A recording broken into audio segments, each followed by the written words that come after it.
প্রথমবারের মতো দুর্নীতি মামলার আসামি হলেন ক্রিকেটার সাকিব আল হাসান।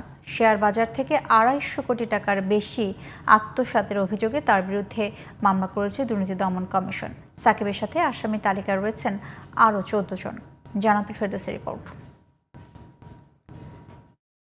বাংলাদেশ জাতীয় ক্রিকেট দলের সাবেক অধিনায়ক, বিশ্বসেরা অলরাউন্ডার ও সংসদ সদস্য সাকিব আল হাসান। এতসব খ্যাতির পাশাপাশি তিনি ছিলেন দুদকের শুভেচ্ছা দূত। সময়ের পরিক্রমায় সেই শুভেচ্ছা দূতকেই দুর্নীতি মামলার আসামি করল দুদক।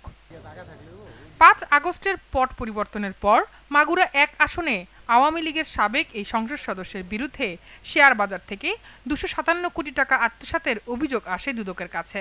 প্রায় ৪ মাসের অনুসন্ধান শেষে মঙ্গলবার দুপুরে সাংবাদিকদের মুখোমুখি হন দুদকের মহাপরিচালক আক্তার হোসেন।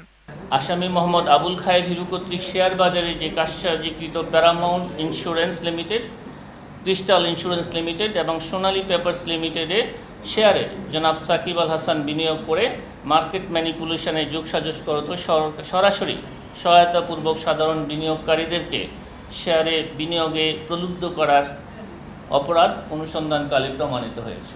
২৫৬ কোটি টাকারও বেশি আত্মসাৎপূর্বক অস্বাভাবিক রিয়েলাইজড ক্যাপিটাল গেইনের নামে অর্জিত অপরাধলব্ধ অর্থ বা প্রসিডস অফ ক্রাইম শেয়ার বাজার হতে সংঘবদ্ধভাবে উত্তোলন করা হয়।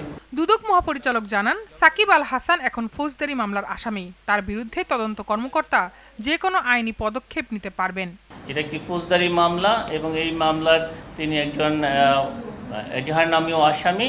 সুতরাং আমরা সেইখানে আমাদের তদন্তকারী কর্মকর্তা দল তারা এই বিষয়গুলি বিবেচনা করবেন, কিভাবে কোন প্রেক্ষাপটে কী ধরনের ব্যবস্থা গ্রহণ করতে হবে। এদিকে ব্রিটিশ এমপি টিউলিপ সিদ্দিকের গুলশানে অবৈধভাবে ফ্ল্যাট গ্রহণের মামলায় রাজুকের সাবেক চেয়ারম্যান হুমায়ুন খাদেম সহ সাবেক ৯ কর্মকর্তাকে ২২ ও ২৩ জুন তলব করেছে দুর্নীতি দমন commission. Jannatul Ferdousi, GTV news, Dhaka.